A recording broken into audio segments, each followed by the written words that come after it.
చిత్తూరు జిల్లాలోని పుంగనూరు నియోజకవర్గానికి చెందిన డాక్టర్ వేణుగోపాల్ రెడ్డి రైతు బిడ్డగా ప్రజలకు ఎన్నో విస్తృతమైన సేవా కార్యక్రమాలు నిర్వహిస్తున్నారు. ఈయన పేదలకు సేవ చేయడమే లక్ష్యంగా ఎన్వీఆర్ ట్రస్ట్ను స్థాపించారు. ఈ ట్రస్ట్ను స్థాపించి ఇప్పటికీ 10 సంవత్సరాలైంది.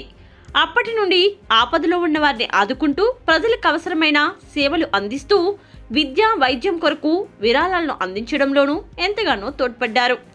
అలాగే ఎన్నో ఆలయాల అభివృద్ధికి తన వంతు కృషి చేస్తున్నారు. పొంగనూరు నియోజకవర్గంలోని ఎన్వీఆర్ ట్రస్ట్ ద్వారా వేణుగోపాల్ రెడ్డి విస్తృతమైన సేవా కార్యక్రమాలను నిర్విరామంగా చేస్తున్నారు. ఈరోజు పలు మండలాలకు చెందిన వైద్యం కొరకు, విద్య కోసం విరాళాలు ఇవ్వడం జరిగింది.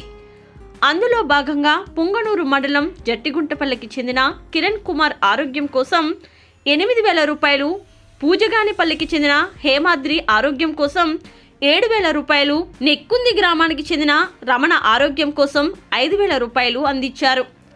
అదేవిధంగా పుంగనూరు పట్టణంలోని ఎన్ఎస్ పేటకు చెందిన అల్లాబక్షు కూతురి వివాహం కోసం 8,000 రూపాయలు, పట్టణానికి చెందిన నారాయణ కుమార్తె వివాహం కోసం 5,000 రూపాయలు, కోనేటిపాలెంకు చెందిన సురేష్ ఆరోగ్యం కోసం 7,000 రూపాయలు, అదేవిధంగా భగత్ సింగ్ కాలనీకి చెందిన హీన పెళ్లి కోసం 5,000 రూపాయలు ఇవ్వడం జరిగింది.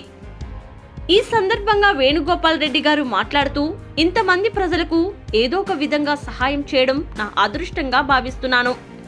నా ఊపిరి ఉన్నంత వరకు ప్రజాసేవ చేయడానికి నేను ఎప్పుడూ ముందుంటానని తెలియజేశాడు. ఈ కార్యక్రమంలో ఎన్వీఆర్ ట్రస్ట్ ప్రధాన కార్యదర్శి శివకుమార్ రెడ్డి, సభ్యులు నరేంద్ర రెడ్డి, నారాయణ రెడ్డి, విరూపాక్షి, జైపాల్ రెడ్డి, శంకర్ రెడ్డి, వెంకటరమణ రెడ్డి, చంద్రమోహన్ రెడ్డి, భాస్కర్ రెడ్డి, హరినాయక్, కిషోర్ రెడ్డి తదితరులు పాల్గొన్నారు.